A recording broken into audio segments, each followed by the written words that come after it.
Hi everyone, Josh Guest here. We spent a lot of time talking about censorship recently. With everything that's going on in the world these days, it's becoming hard not to. Many people are getting censored by their own countries, while others are suffering because of the censorship actions of far-off governments. I even experienced censorship myself this past weekend when the social media site LinkedIn shut down my account with no forewarning and no reason. Thankfully, I'm back online. Censorship has real consequences, from people getting let go from their jobs or losing customers from their businesses, to not being able to pay their bills and feed their families. Unfortunately, a lot of people on the receiving end of censorship also had little, if anything, to do with being censored in the first place. They weren't guilty of any crime in the conventional sense. They, or their country, were simply on the wrong side of some government sense of how things should be. The consequences are dire, and a resolution can seem fleeting. Bitcoin is on a path to being a resolution for people who are censored financially, whether for so-called right or wrong reasons. Bitcoin is freedom money. It doesn't care who you are or what you do with it. Anyone at all always has access to the network when they need it and when they don't.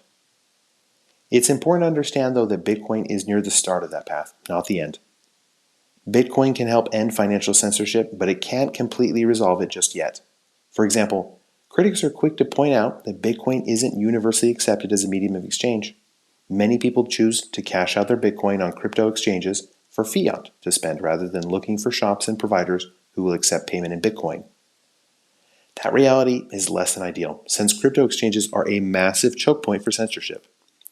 For Bitcoin to achieve true censorship resistance, we'll need to build a global Bitcoin economy where people can use Bitcoin to get what they need to survive and thrive.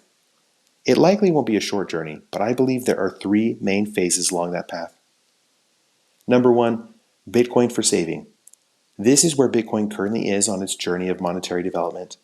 Bitcoin's value has increased exponentially over the past 13 years as tens of millions of people have begun to interact with it. And people expect its value to continue to increase as billions more people begin to accept Bitcoin and use it themselves. This has led to the reality that most people right now aren't spending their Bitcoin. They're simply holding on to it, waiting for its value to continue to grow. Price increases due to global adoption are all fine and good, but that isn't the real reason that Bitcoin is such an amazing technology for saving. The real reason that Bitcoin is ideal for saving is its unchangeable supply cap.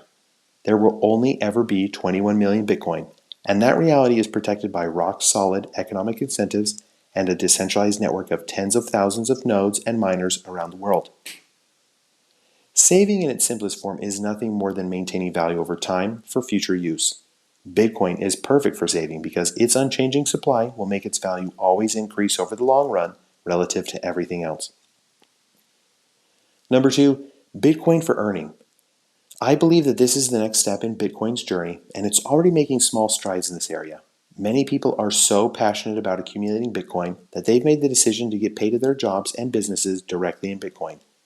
That's not a fantasy either.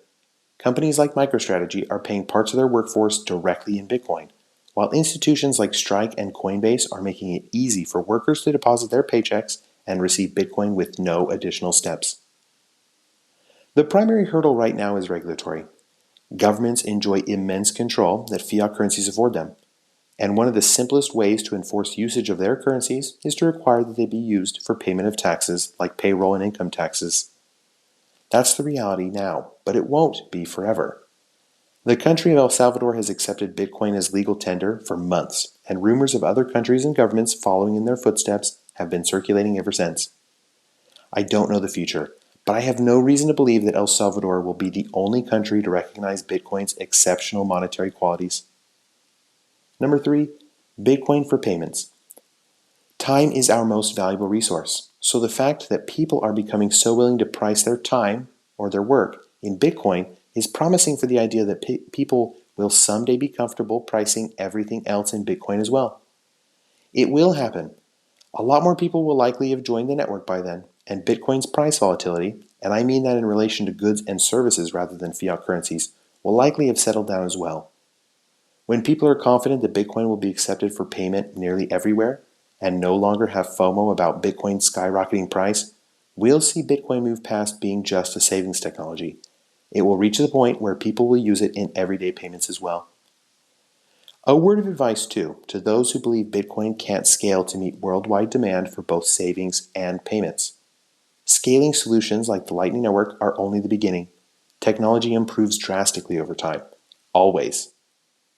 Financial censorship is a reality for too many people, and the Bitcoin network has room to grow when it comes to achieving universal acceptance that will allow people to circumvent any and all censorship. Each of us has a part to play in creating an economy where we can earn, save, and spend in Bitcoin. Be careful that you don't miss out on the journey.